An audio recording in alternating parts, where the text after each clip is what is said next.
Marcellus, let's go to the scorecard. Ding, ding, ding, ding, ding, ding. Who's going to win this divorce Ladies and gentlemen. over the long haul, Big Ben or AB? Boy, one, I'm coming over your house, and I'm paying for some pay-per-views because this boxing analogy is flawed. Let's talk about this. One, Pac-Man at 35 was no slouch. This is an 8-time world champion. Give him some credit. He's 40 and he still ain't a slouch. Tilting on their head. Put some respect on my name. Second of all, this is not a boxing analogy. They both need help. In boxing, it's mano-a-mano. It's Whitlock versus Wiley. In this situation, it's Ben. Ooh, Juju, I need you. Come on in here. Help me out, man. Catch these balls. Corner man. Yeah. A corner man. Yeah, but he ain't throwing punches. Juju got to throw some punches for Roethlisberger. AB needs Derek Carr. We need each other. So I'm looking at this situation to answer the question, who's going to win the divorce? Big Ben. By position.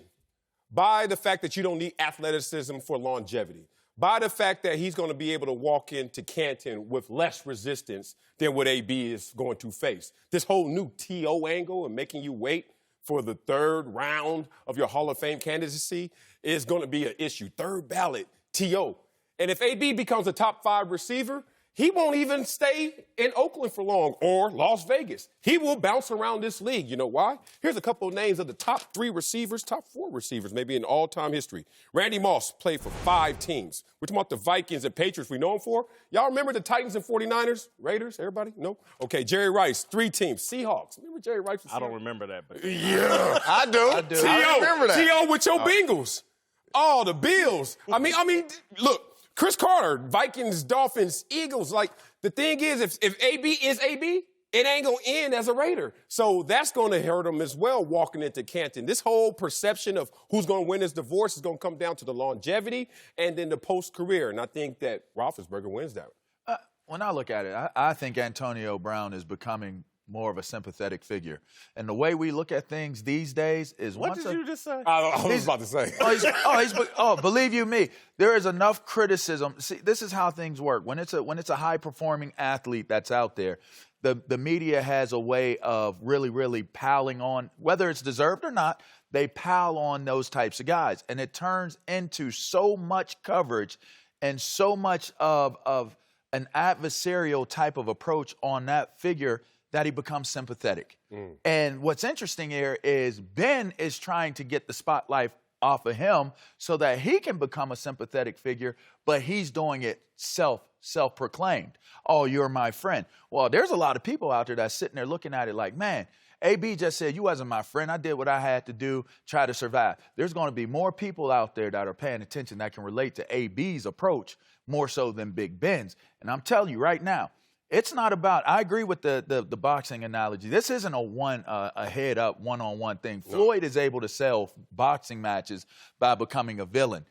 What AB is doing is basically saying, I'm going to do me, I'm going to be me, and I'm going to be how I am. And in the end, you play with a guy like this. In the end, whether you accept me or you don't accept me, I'm going to continue to be who I am.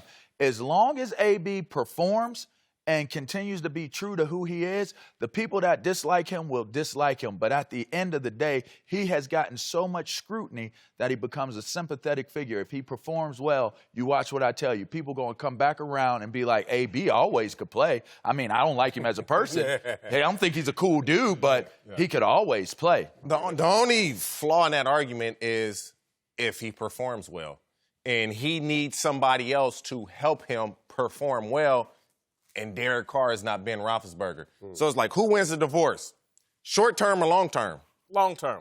Divorce when it's final. It's 100% going to be Ben Roethlisberger. It's no question because of, one, he's in a more stable organization.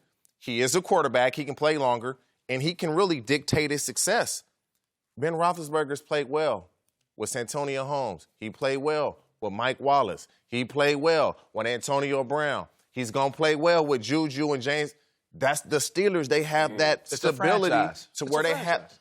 Yeah. AB, statistically, is not going to have the type of season he had with Derek Carr. Derek Carr is not. He didn't need to, is my position. But from his tweet, it's evident him and Ben Roethlisberger just didn't get along, period. Right. They got along Remember for the sake in of the team. 2014, he tweeted that Ben was his best friend on the team. That's why he deleted the tweet yesterday, because he went out there. And then, these receipts are on the internet. Yeah. And they came back, and he had to delete that one because it just looked too... Hey, what'd he say? I was trying to get my ends. Yeah. And Yeah, we explained that. I don't know which. It's like Ben is doing a rope-a-dope on AB. Yeah. And because to me, AB could have won this fight. Big Ben's reputation is not great.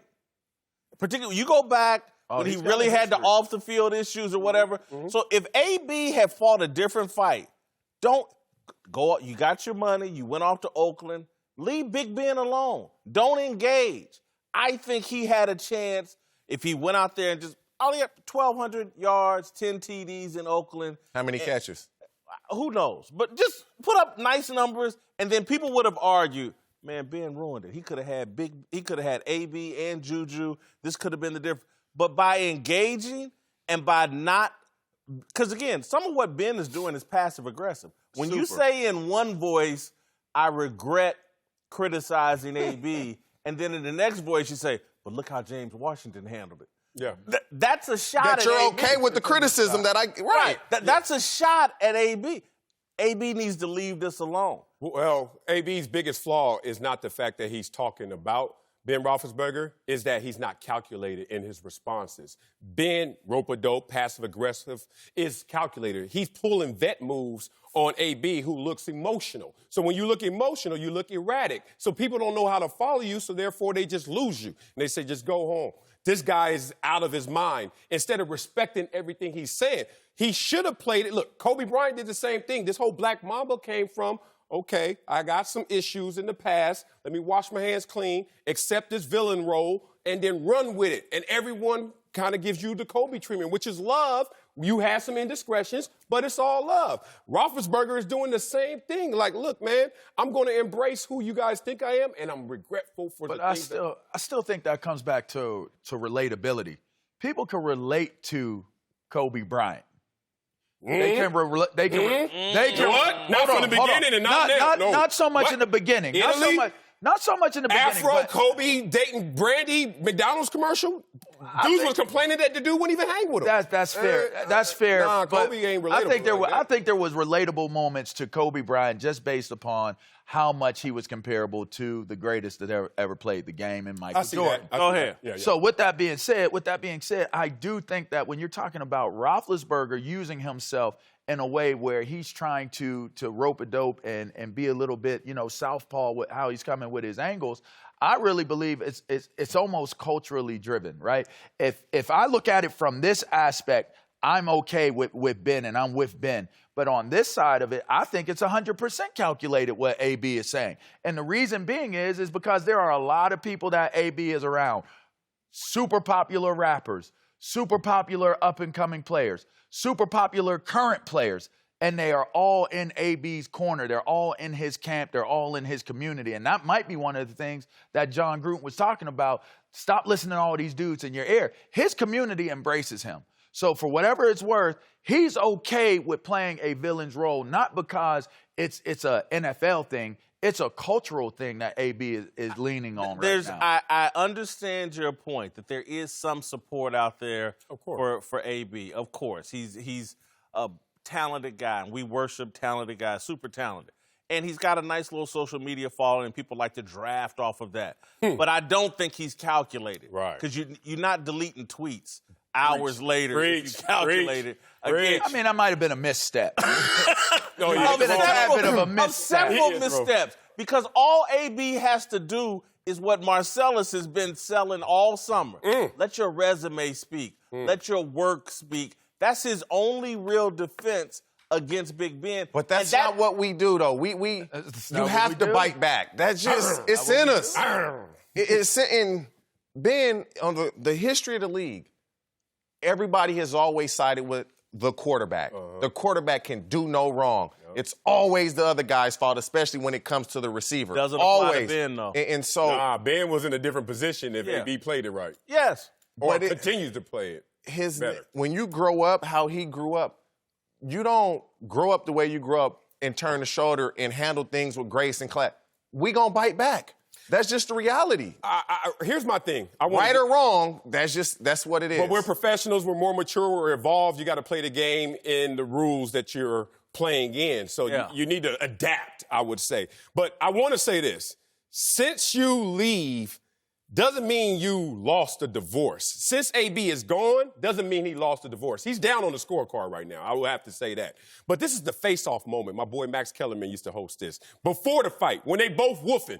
And no punches are thrown, but sometimes you leave a face-off like, oh, he gonna whoop his butt. Yep. And then you get in there, you be like, oh, what happened? You were talking big at the table. Ben could talk big at this table. And I give you this story that we used to always share. One of the homies got divorced. And we was like, damn, you look happy. Why you not mad that you got divorced? He was like, look, when I was with my woman, with my wife, she was spending all my money. Now she divorced me, she can only spend half. And we were like, wow, that is next level. Ben is sitting in the house comfortable, feeling good. But AB like, look, man, I wasn't getting all my touches. Like, he was feeding Juju. He was giving some of my shine away, and he was taking shots at me. So maybe even in this half mindset, he's feeling like it's a whole because he's somewhere where he can feel the love. Thanks for watching. Subscribe here to get the latest from the show. And be sure to check out more of the best clips from Speak For Yourself or go watch a few segments from our other shows on FS1.